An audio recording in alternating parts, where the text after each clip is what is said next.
Bonjour à tous et bienvenue dans cette première émission de 3IS TV. Au sommaire aujourd'hui, la présentation de l'Institut international de l'image et du son. Jean-Claude Walter, le président de 3IS, est notre invité. Le motion capture, un désir devenu réalité. Le studio est actuellement en cours d'utilisation. Valérie De Palma viendra nous en dire plus. Et tout au long de l'émission, nous retrouverons Vincent Lameau, notre envoyé spécial, qui sera présent à la salle de projection et notamment dans la salle de motion capture. Nous vous le disions en préambule, c'est aujourd'hui la première journée porte ouverte version 2014-2015 ici à 3IS. Avec nous en plateau ce matin, Jean-Claude Walter, président de 3IS. Bonjour Jean-Claude, merci d'avoir accepté notre invitation. Tout d'abord, une première question assez large. 3IS, qu'est-ce que c'est ?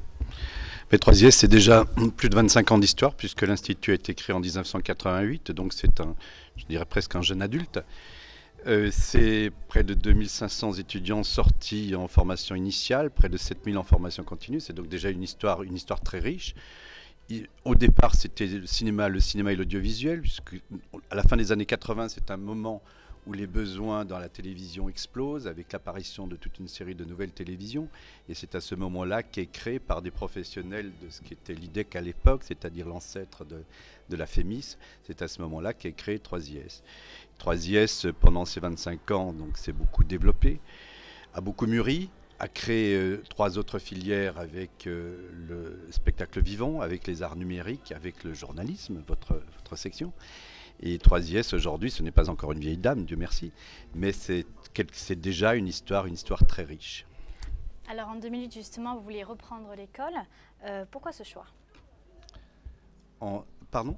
En 2008, vous voulez reprendre l'école. Justement, je voudrais savoir pourquoi avoir choisi... Ça a été, comme beaucoup de choses dans la vie, ça a été un concours de circonstances. Je crois que j'avais, dans ma carrière professionnelle, une carrière de haut fonctionnaire, commencé dans la préfectorale, à un moment donné envie de faire autre chose. Et puis, comme beaucoup de choses, ça s'est fait par hasard en dînant avec un ami proche qui m'a dit « mais 3IS, aujourd'hui est à la croisée des chemins, moi ils m'ont sollicité, j'ai d'autres projets, toi ça devrait t'intéresser ». Ça a vraiment démarré comme ça et puis après le train est passé, j'y suis monté et j'en suis extrêmement heureux puisque ça fait 7 ans, ça s'est passé en fait en décembre 2007, ça fait 7 ans que je suis là, en 7 ans l'école est passée je crois de 300 étudiants quand je suis arrivé, un peu plus de 900. L'école aujourd'hui, au départ, c'était une seule filière, on en parlait, et au sein de cette filière, d'ailleurs, il n'y avait que 5 spécialités, il y en a 8 aujourd'hui. C'est une autre filière avec les arts numériques, c'est le spectacle vivant avec un double niveau, un niveau bac, qui est un niveau 4 et un niveau bac plus 3. Et puis c'est la filière de journalisme qui existait déjà dans l'école avant, mais qui existait à travers la formation continue. Puisque le titre certifié, qui est un titre niveau 2, donc bac plus 3, bac plus 4, nous l'avons acquis sur la base des preuves que l'école avait fait dans le domaine de la formation continue.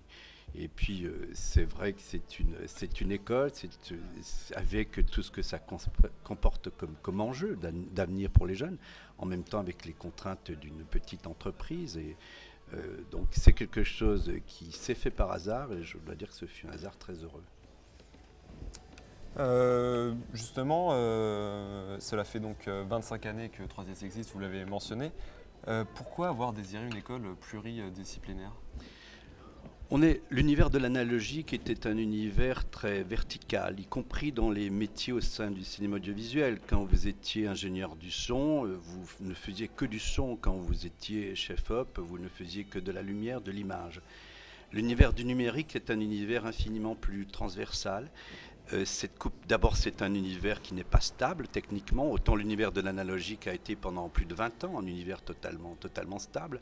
L'univers du numérique connaît une révolution tous les 18 mois et la transversalité est aujourd'hui absolument indispensable. Vous ne pouvez pas être chef opérateur sans à un moment donné vous intéresser au montage, sans à un moment donné vous intéresser au son, à la post-prod. De la même manière, les passages entre les disciplines sont aujourd'hui de plus en plus importants. On le voit, 2 exemples, le montage et les effets spéciaux. On a des effets spéciaux en art numérique, on a du montage en cinéma audiovisuel. Il est évident qu'il y a des passages très forts. Le son, on a du son en spectacle vivant, on en a en cinéma audiovisuel, en la post-prod. Donc on n'est pas dans un univers cloisonné. Ce sont également, cette existence de 4 filières permet une véritable transversalité, permet également en dernière année des projets collaboratifs et permet de faire évoluer, de donner une richesse à la formation qui n'existerait pas si nous avions une seule filière. Ces 4 filières, ce n'est pas le hasard, ce sont des filières qui sont quelque part très, très proches et qui permettent les passerelles. Donc il y a une sorte de cohérence pédagogique qui correspond à la réalité professionnelle de l'univers du numérique. D'accord. On vous remercie, Jean-Claude Walter. On va passer maintenant aux élèves étrangers, je pense. Oui, c'est ça, un reportage. Merci à vous. Merci.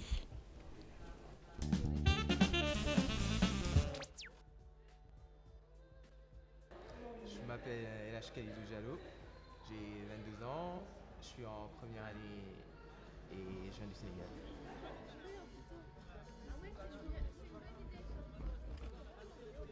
D'abord, je suis arrivé un mois après tout le monde, donc en prépa l'année dernière. Et c'était un peu difficile l'intégration, mais ça s'est fait vite, ça s'est fait vite fait en fait. Ça s'est très bien passé. Quand je suis arrivé, il me posait beaucoup de questions. Après, des fois, il y avait des questions bizarres, mais c'était compréhensible vu que je ne connaissais pas trop ma culture et tout, mais ça s'est super bien passé. J'ai l'impression qu'il y a des contacts vraiment, des échanges entre eux et leurs camarades. Hein. Je dirais que oui, j'ai pas senti de mise à l'écart ou qu'eux-mêmes se mettent à l'écart. Mais qui justement, voilà, montrent bien. J'étais en contact avec Jeanne Guan, je crois, elle s'appelait. C'était la responsable des relations internationales. Du coup, c'est elle qui m'a aidé à trouver un logement, à m'expliquer comment ça se passait et tout. Ça s'est super bien passé avec elle.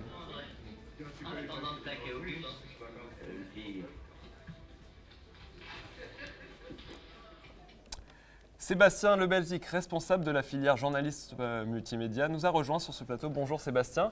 Bonjour. Alors tout d'abord, une première question pour commencer. Pour rebondir sur le sujet qu'on vient de voir, y a-t-il au sein de l'école beaucoup d'étudiants étrangers ? Oui, il y en a beaucoup. Il y a une vingtaine de nationalités présentes. Il y en aura encore davantage.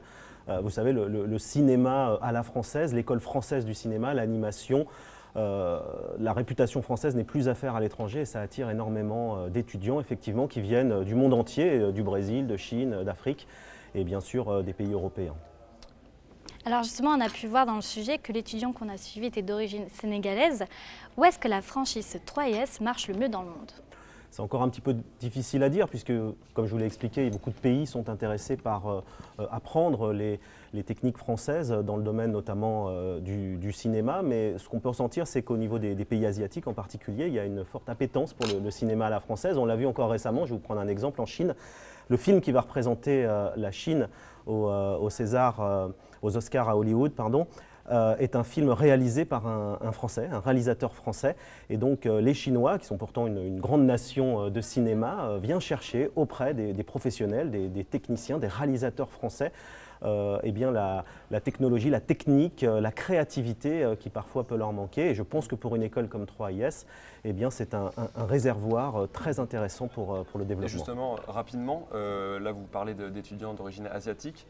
L'étudiant d'origine sénégalaise disait qu'il avait réussi à s'intégrer rapidement, mais est-ce que c'est le cas aussi pour ces étudiants venus d'Asie? Est-ce qu'il y a des difficultés en fonction des cultures? Non, je pense que le brassage ici de l'école, le croisement entre les filières, les travaux communs font qu'effectivement tous ces étudiants s'intègrent facilement. C'est un vaste campus ici, on peut le voir lors de différents sujets que nous allons diffuser dans ce journal. Et donc c'est un creuset intéressant pour les étudiants qui se retrouvent, qui partagent ensemble et qui apprennent des différentes cultures. Et d'ailleurs, justement, une dernière question. Donc vous travaillez notamment en Chine, en parallèle avec 3IS. Est-ce que vous allez apporter un petit peu de votre culture là-bas, ici aussi, un peu avec vos étudiants notamment, en journalisme? Oui, ce qu'on essaye, c'est d'ouvrir nos formations, d'ouvrir nos étudiants à ce qui se passe dans les autres pays. C'est vrai que l'Asie, ça représente quand même la moitié de l'humanité, donc c'est extrêmement important de savoir ce qui s'y passe. Et puis également d'essayer de promouvoir nos activités, nos formations sur place et d'organiser des échanges pour nos étudiants. En tout cas, merci. On vous retrouve un peu plus tard. Ensuite, c'est l'heure de la chronique de Christy Marchini, je crois. Oui. Bonjour Christy. Bonjour Christy, désolé, il y a eu quelques petits problèmes de son avec le duplex de Vincent. Christy, aujourd'hui, c'est une chronique sur les transports et les logements, si j'ai bien compris, que vous nous avez préparé. Tout à fait. Donc, Troyes se trouve à Élancourt ou à Trappes. Le bâtiment Blaise Pascal est à Élancourt et le bâtiment Descartes est à Trappes. Vous pouvez venir à Troyes en train ou en bus. Pour les trains, la gare la plus proche est celle de Saint-Quentin-en-Yvelines, Montigny-le-Bretonneux. Elle est desservie par le RERC, Montparnasse et la Défense. Ensuite, vous prenez le bus, donc soit le 475, le 463 ou le 100, qui vous emmènera donc dans les deux bâtiments. Ou alors, il y a des bus, si vous habitez un peu plus loin, par exemple Cergy-Pontoise, Poissy, Massy ou Versailles, par exemple, il y a des bus qui font directement Cergy-Pontoise, Saint-Quentin-en-Yvelines, et après, donc, vous devez reprendre ceux qui vous emmènent à Élancourt. Est-ce que c'est vraiment difficile de venir à Troyes, ou alors dès qu'on est un peu habitué, c'est plutôt une routine qui s'installe? Je pense qu'au début, c'est difficile. Donc, au début, surtout pour ceux qui n'habitent pas la région parisienne et qui arrivent, par exemple, des régions assez éloignées, c'est difficile. Je pense qu'il leur faut quand même 15 jours pour s'y habituer. Mais une fois que c'est fait, on prend l'habitude. D'accord. Bon, bah, merci beaucoup Christy pour cette chronique. Sébastien, maintenant on va rentrer un peu dans le vif du sujet avec la présentation de la section journalisme multimédia. Est-ce que vous pouvez nous décrire rapidement cette section? C'est une école de journalisme en 3 ans, somme toute assez traditionnelle. Ce qu'on fait, c'est qu'on développe énormément de travaux dirigés, travaux pratiques. On le voit aujourd'hui, ce journal, Andrea et Mylène, vous l'avez entièrement réalisé, conçu seul, sous notre contrôle bien sûr, mais avec toutes les filières et l'intégralité des différentes équipes de l'école Troyes. Donc on travaille dans des conditions extrêmement proches de ce qui se passe dans les rédactions. C'est donc une formation en 3 ans et c'est la spécificité de notre formation ici à Troyes, la volonté d'apprendre en permanence sur tous les médias qui font le journalisme aujourd'hui, c'est-à-dire l'Internet, la télévision, la radio, la presse écrite. Il n'y a pas de spécialisation par média parce qu'on considère effectivement que dans votre carrière de journaliste, vous allez devoir passer d'un média à l'autre et de plus en plus le multimédia a bouleversé la façon dont on travaille et donc dont on enseigne le journalisme. Alors nous voulions savoir quels sont les avantages de cette section journalisme ici à Troyes par rapport à d'autres formations du même type dans les autres écoles. Les avantages, on les voit ici, c'est tout ce plateau technique, cette technologie, ce formidable studio de cinéma, cette régie, tout cela est du matériel qui existe dans les chaînes de télévision, donc on travaille dans des conditions réelles et ça permet à tous nos étudiants d'apprendre à filmer, à tourner, à monter, à réaliser entièrement leur production, que ce soit dans le domaine de l'Internet, mais aussi dans le domaine de la télévision ou de la radio. Sébastien, vous êtes encore journaliste en activité, il faut le préciser, vous avez une boîte de production en Chine, vous avez créé un hebdo qui s'appelle Chine-Afrique.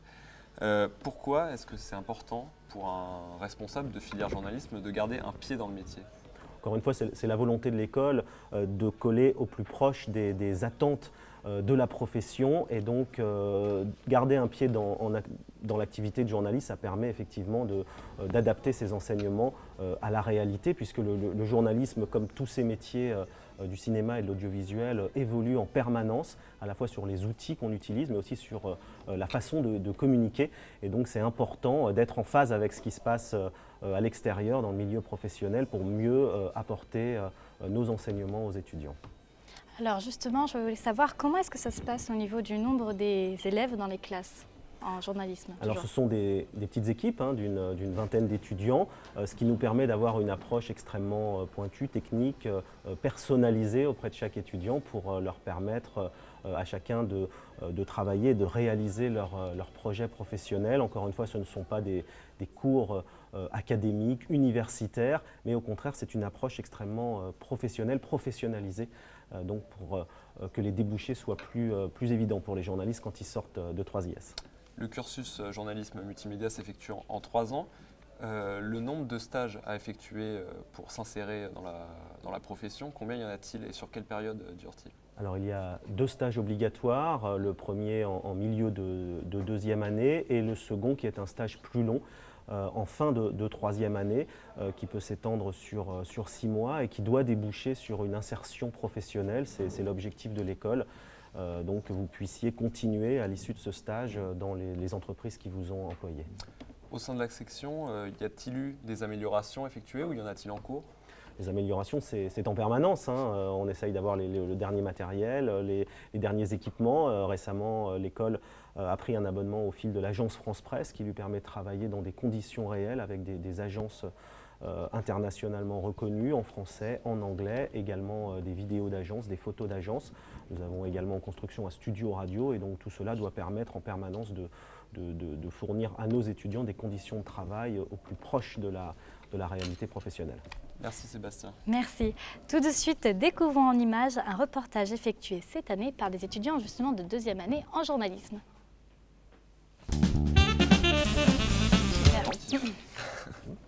Je pense que c'est Créé en 2008, le marché de la plus belle avenue du monde attire toujours autant les foules. Plus de 15 millions de visiteurs s'y rendent chaque année. De nombreuses animations sont au programme, mais les commerçants et les riverains regrettent le manque de diversité. Je dois être à ma 4e année là en fait. Donc toujours à la même place et les années se suivent et se ressemblent un peu. Ouais. Il n'y a pas assez de produits, à part les magasins spécialités souvenirs de Paris, il n'y a pas assez de choses en rapport avec la ville, je sais pas, des spécialités d'ici quoi. Seule nouveauté cette année, le village des artisans. 30 nouveaux stands viennent s'ajouter à ceux de l'année dernière pour vous faire découvrir leurs œuvres et leurs spécialités. Au Québec, on n'a pas de marché de Noël, on a juste des petits festivals l'été avec un peu de kiosques qui vendent des bijoux, des choses comme ça. Mais des gros marchés comme en France, il n'y en a pas. Et si le marché plaît toujours autant, c'est que les gens y retrouvent l'esprit de famille. La magie de Noël est finalement universelle. C'est magnifique, très original. L'année dernière, nous étions à Berlin et pour être honnête, le marché de Paris est vraiment mieux. Pour les retardataires, vous avez jusqu'au 4 janvier pour profiter du marché. En attendant, n'oubliez pas de décorer votre sapin. C'est maintenant l'heure d'accueillir Stéphane Pierrat, le responsable des productions à 3IS. Bonjour Stéphane. Bonjour. Donc aujourd'hui, on peut dire que c'est vous qui produisez cette émission avec les équipes de 3e année, réalisation, production et autres filières. Voilà, il y a même des 2e années, donc merci à tout le monde. Stéphane, on va d'ailleurs aussi parler un peu du matériel parce qu'il est l'entière propriété du magasin, mais on y reviendra tout à l'heure. Tout d'abord, combien y a-t-il de production par an à 3IS environ? Il y en a un peu plus de 200. 200 répartis entre les classes prépa, 1re, 2e année, 3e année en CAV. Il y en a une petite vingtaine concernant le journalisme. Spectacle vivant, c'est un cas à part. En art numérique, on est pareil, on est sur une vingtaine ou une trentaine de productions. Et quelles sont les productions phares majeures à peu près de l'école? Essentiellement les 3e années. Voilà. Ce qui communique beaucoup au niveau des festivals, c'est les fictions de courts-métrages en fait en 3e année. Là maintenant on commence à avoir des jolis produits, des jolis projets en fait en 3e année art numérique, donc on commence à les envoyer en festival. Voilà. Après, comme je disais, tout ce qui est spectacle vivant en fait, tout est lié au fait au 3IS Fest, donc en fait voilà, c'est une production majeure de 3IS, mais voilà, on communique avec sur internet mais pas à l'extérieur de l'école. Et pour tout ce qui est journalisme en fait, à ce niveau-là, nous on essaye de beaucoup communiquer avec via le blog et via internet. Alors justement, si vous êtes là surtout pour parler du magasin de 3IS, oui. Et on veut savoir pourquoi est-ce que c'est si important à 3IS d'avoir justement un magasin Alors, c'est très important parce qu'en fait, si on n'a pas de caméra, si on n'a pas de micro, si on n'a pas de matériel, on n'est rien, on fait rien. C'est ce que j'explique aux premières années quand ils arrivent en cinéma et audiovisuel. Si on ne prend pas soin de son matériel, on ne fera rien. C'est-à-dire qu'en fait, on va se retrouver au milieu de nulle part avec une caméra. Si la caméra n'est pas entretenue, si on ne fait pas attention à son matériel, le matériel va être abîmé, on ne pourra rien faire. On va être aveugle, voilà, sourd, pas de son, rien du tout. Donc c'est très important d'avoir une quantité de matériel assez conséquente, parce que voilà, vous êtes nombreux au niveau des étudiants. On fait aussi une veille technique. Voilà, je ne suis pas tout seul, j'ai des camarades, des petits collègues avec moi qui m'aident à ce sujet, justement pour suivre tout ce qui est évolution technique et technologique, en fait, pour être en phase avec ce qui se passe en fait quand vous sortez de l'école, voilà, que vous ne soyez pas encore en train d'utiliser des VHS alors qu'on est passé au DVD. et autres diversités. C'est pour ça qu'il prend une place aussi importante, ce magasin. Oui, tout à fait. C'est normal parce qu'en fait, justement, pour arriver en fait aux productions que l'on fait en 3e année, en fait, on passe par des bases, on passe par différents stades. En fait, donc il faut vraiment en fait avoir toute cette quantité de matériel qui permettent à chaque fois de faire évoluer. Il y a un moment où on ne vous fait pas rentrer tout de suite en prépa en vous mettant une caméra cinéma numérique entre les mains. Sinon, vous allez regarder l'objet en vous demandant pendant une demi-heure comment l'allumer. C'est pas forcément très intéressant. C'est pas très judicieux. Voilà. Alors, quels sont les nouveaux matériels apportés cette année, notamment la régie Alors, cette année, on a fini l'évolution de ce plateau. Voilà. Ce plateau a été construit il y a 2 ans, en fait, avec l'aide d'une société qui s'appelle Altran. Voilà, donc en fait, on a construit le plateau. L'année dernière, on a fait les évolutions lumière et son. Et là, cette année, grâce à une aide de France 24, voilà, nous avons récupéré pas mal de choses chez eux. Donc, on a mis en place, donc avec Stéphane Lamy, avec Vincent Mottez, en fait, on a mis en place cette régie, en fait, justement liée au multicam, comme ça, elle peut être utilisée donc par les journalistes, par le cinéma et audiovisuel. Voilà, comme ça permet de vraiment de pouvoir faire travailler, en fait, vraiment dans des conditions professionnelles. Et justement, là, on a parlé des nouveautés un peu de ce magasin, mais qu'est-ce qu'il y a de base, ce qu'il y a depuis longtemps, c'est-à-dire les caméras La base, c'est les caméras, c'est tout ce qui est console son, mixette, micro, casque, c'est tout ce qui est projecteur qu'on appelle nous Fresnel, voilà, comme on a sur le plateau actuellement. Voilà, ça c'est la base.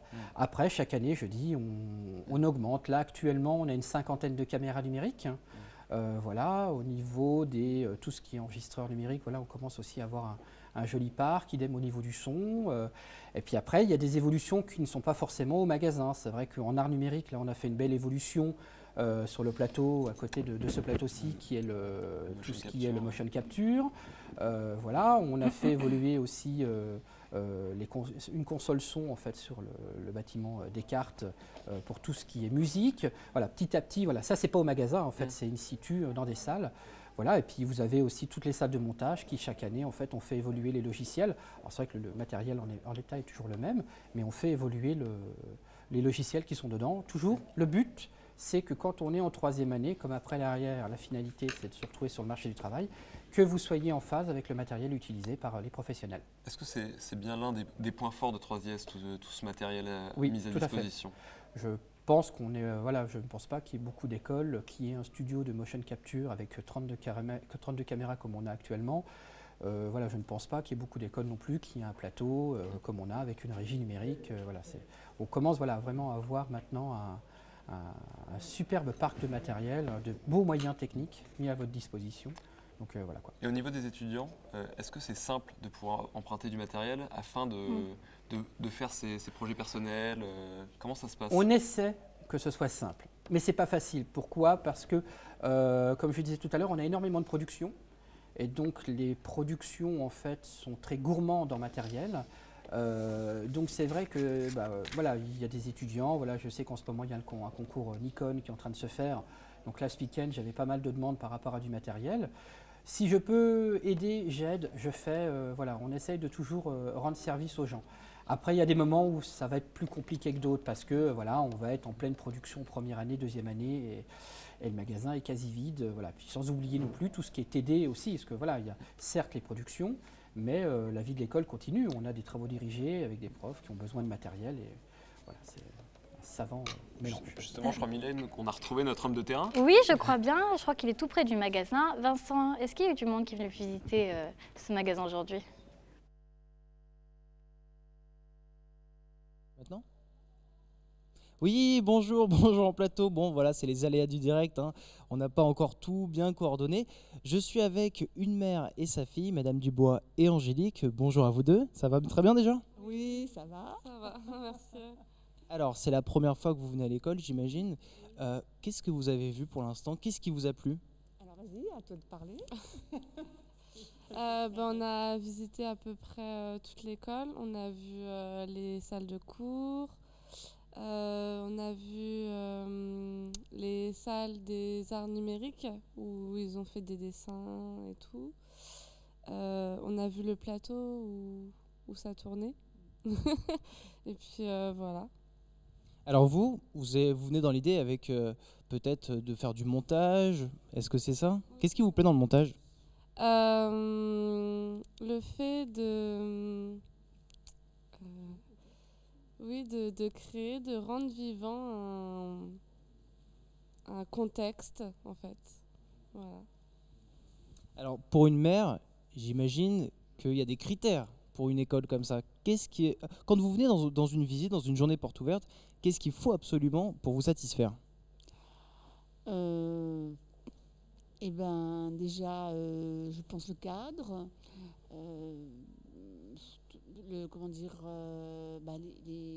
voir les stands, de voir vraiment, en fait, parce que là on vient avec une idée bien précise, puisque ma fille c'est du montage vraiment vidéo qu'elle veut faire, donc et cette école, je pense, peut répondre à ses besoins.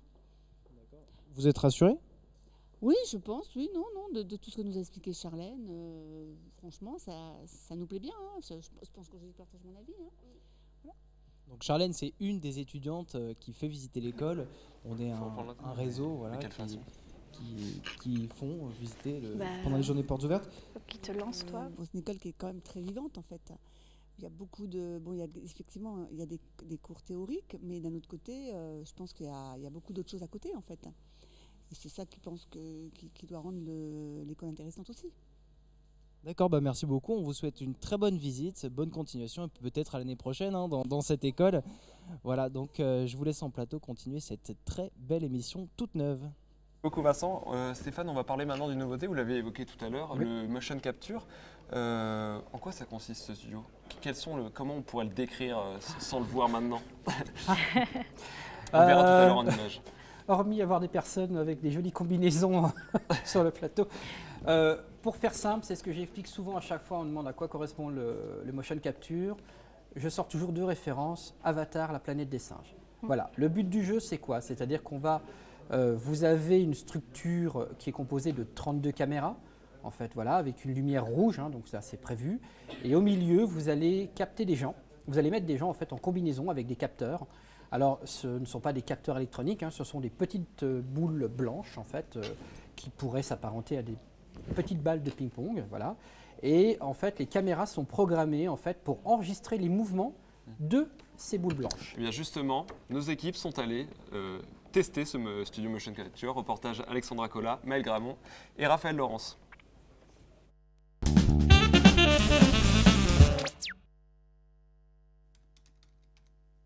Dans le monde actuel, avec des avancées technologiques et notre domaine art numérique, il est probable qu'il faut avoir un studio motion capture pour les étudiants qui vont travailler dans le jeu vidéo et dans le film d'animation 3D et effets spéciaux. Donc pour nous, c'était vraiment très très important pour que les étudiants auront cette possibilité d'avoir cette expérience pour plus tard pouvoir travailler dans ce domaine. Alors là, dans cette échelle-là, ce studio avec 32 caméras, Vicon avec 120 mètres carrés, c'est un vrai plateau professionnel et c'est unique en France entre les autres écoles de même formation. Donc on est vraiment fiers d'avoir un studio professionnel au sein de notre école. Tous les jeux actuels, enfin en 3D, et on utilise motion capture aussi bien que dans les films comme Avatar, d'effets spéciaux pour les films réels, en prise de vue réelle aussi. Donc vraiment, ça commence à développer plus en plus dans différents domaines.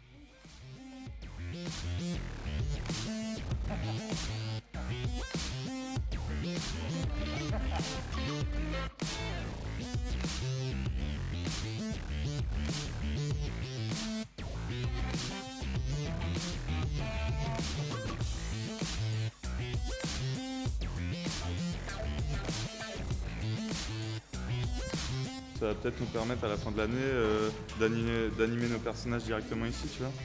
Plutôt que de le faire sur Maya ou 3ds Max, on pourra jouer directement ici ce que notre personnage y fait, tu vois, c'est cool.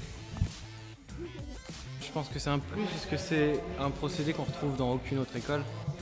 C'est même assez rare dans une production de trouver un studio de motion capture, donc ça a attiré pas mal de monde, autant des professionnels que des élèves. Il y a beaucoup de gens qui sont intéressés par la motion capture. Ce qui plaît, c'est l'ouverture sur la 3D, tous les effets spéciaux, l'art numérique. C'est un peu dans le mouvement de tous les films d'aujourd'hui.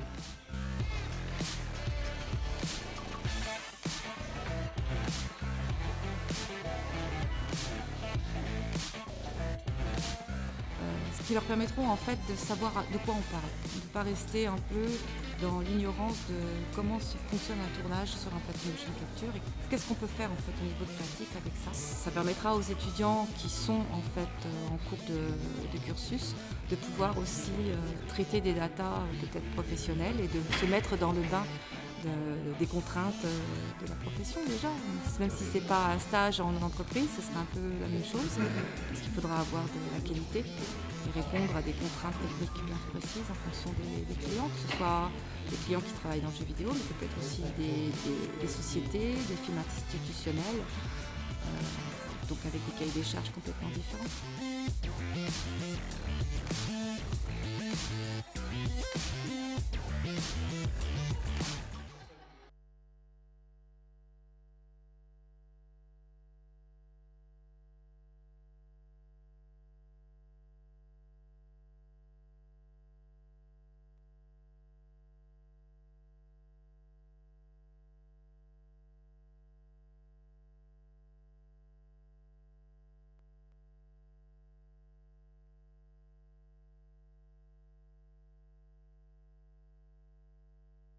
Faire un petit panoramique. Donc voilà une salle toute neuve. Ça tourne ou pas? Voilà, donc on est ensemble dans la nouvelle salle des motion capture. Les parents sont en train de visiter avec des yeux ahuris comme ça. Qu'est-ce que c'est que cette nouvelle salle? J'avoue que nous aussi, on ne connaît pas exactement ce que c'est, nous, en journalisme. Justement, Valérie est là pour ça. Valérie, est-ce que vous pouvez venir 2 petites secondes, s'il vous plaît? Alors, vous êtes la responsable des motion capture, vous travaillez avec les arts numériques. Déjà, pour ceux qui ne connaissent pas, est-ce que vous pouvez présenter justement cette activité? Alors, la motion capture, ça permet de capturer donc un acteur, les performances de son jeu, pour pouvoir ensuite animer des personnages 3D, donc soit pour la réalisation de films, de jeux vidéo, de publicités, ou alors pour le médical, la recherche médicale, voilà, c'est tout ce genre d'applications qui nécessitent un personnage 3D animé. Comment ça, la recherche médicale? Alors au départ, le système est fait pour le médical. C'est-à-dire que des personnes ou des enfants qui ont des problèmes de marche, on analyse leur marche et les médecins récupèrent les datas de motion capture pour savoir comment déplacer les tendons et les muscles pour que ces enfants remarchent normalement. Ça, c'est l'outil premier. Pourquoi est utilisée la motion capture? Et on l'a détourné, nous, pour le divertissement. Parce qu'aujourd'hui, c'est vrai qu'on pense à Avatar, je pense que c'est comme ça que ça a été fait. Ça a été fait aussi avec cette même technologie. Maintenant, on l'utilise pour les films, pour les grandes productions de jeux vidéo, sur Avatar donc, mais aussi sur des productions de films, que ce soit des jeux de shoot ou des jeux avec plus de cinématiques ou d'animation réalistique. Qu'est-ce qui plaît aux étudiants finalement dans cette activité? La possibilité d'animer, de créer rapidement aussi. Bien sûr, c'est un travail à la fois technique et à la fois artistique. C'est les deux compétences qui sont requises. D'accord. Et peut-être une dernière question. Est-ce que pour justement les parents, les étudiants qui viennent ici, est-ce que vous avez un message à leur passer, peut-être pour les attirer vers les arts numériques? Eh bien, il faut venir voir déjà la performance capture, voir comment on peut animer un personnage, comprendre ce que c'est. Ça permet en plus de créer, en fait, d'avoir beaucoup d'idées et de créer avec des techniques différentes. On peut faire du fond vert, on peut faire de la création mêlée à la fois du cinéma, du film. Donc voilà, il faut venir essayer, se mettre dans la peau d'un acteur et regarder ce qui se passe quand on est dans un personnage 3D. Au lieu d'attendre des heures, et ben là on le voit en temps réel. Merci beaucoup. D'ailleurs, il y a plein d'oreilles qui vous écoutent. Hein. Vous allez leur expliquer tout ça. Merci beaucoup. On vous laisse. Allez, on continue l'émission ensemble.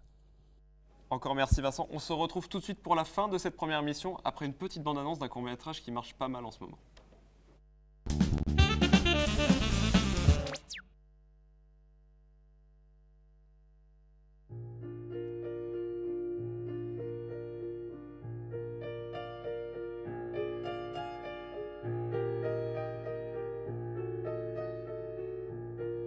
Automatique.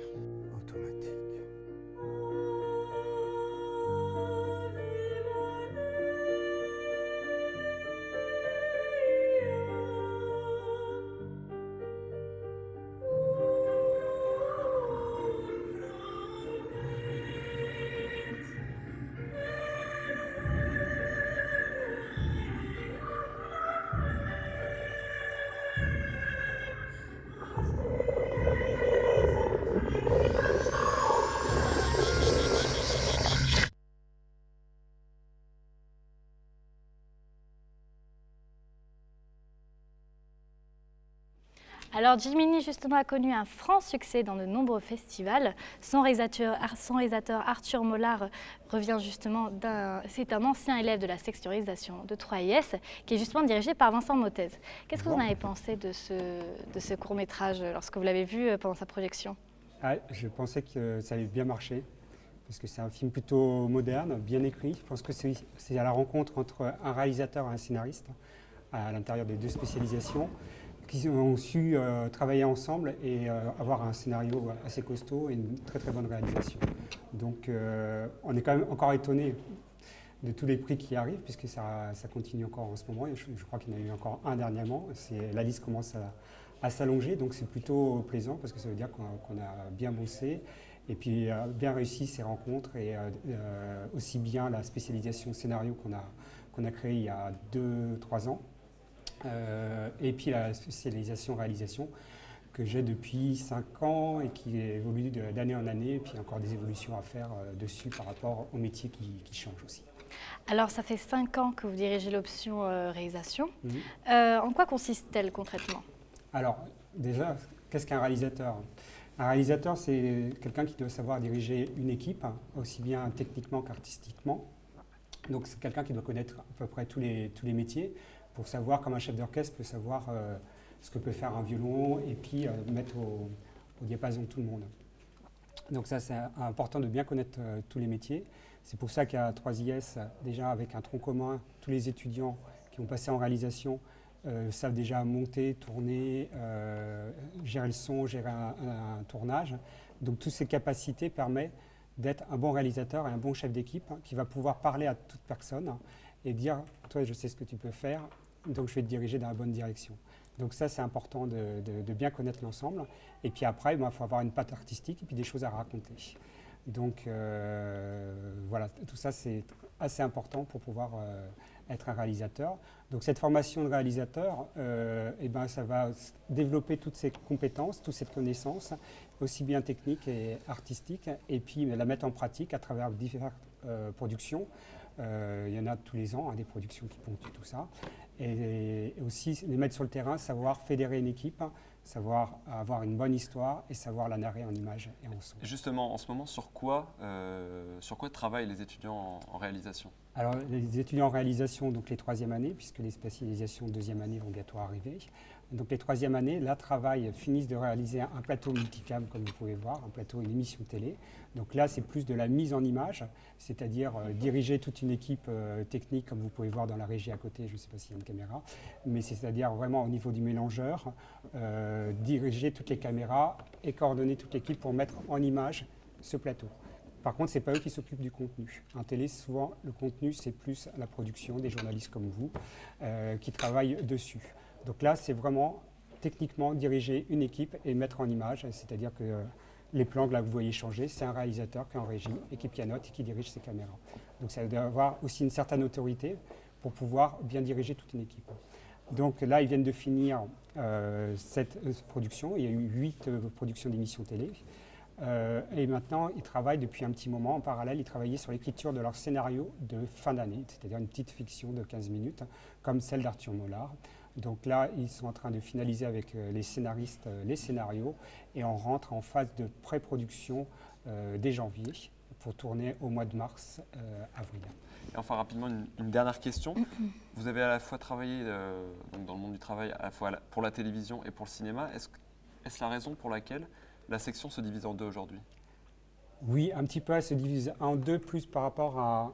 On va dire qu'il y a 2 spécialisations qui vont être, 2 options qui vont être créées au sein de la spécialisation réalisation. Une qu'on va appeler metteur en scène, c'est-à-dire que c'est tout ce qui est fiction, direction d'acteurs, tout ce qui va être cinéma, qui va être aussi série télé. Donc c'est pour ça que c'est difficile de dire c'est la télé, c'est le cinéma, parce que la télé fait aussi de la fiction.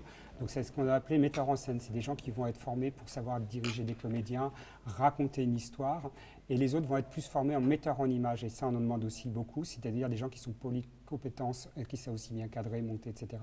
Mais qui savent aussi diriger une équipe pour pouvoir mettre en forme un contenu qui n'a pas été fait par eux.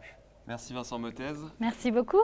Alors maintenant, on retrouve à nouveau Vincent, qui est cette fois-ci, je crois, dans la salle de projection.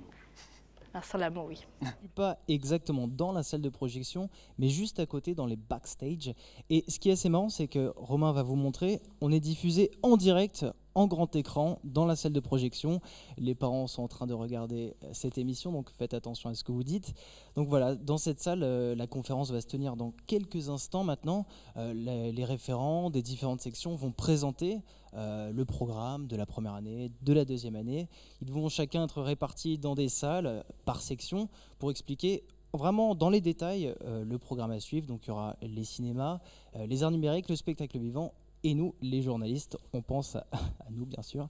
Donc voilà, la conférence va bientôt commencer. On va vous laisser avec ça et on souhaite aux parents d'être agréablement surpris par l'école 3IS. Voilà. Merci beaucoup Vincent et merci à tous ceux qui ont aidé à préparer cette émission, qu'ils soient en plateau ou en régie. Nous, on se retrouve à 13h pour une nouvelle émission sur 3IS TV. Bonne conférence, à bientôt.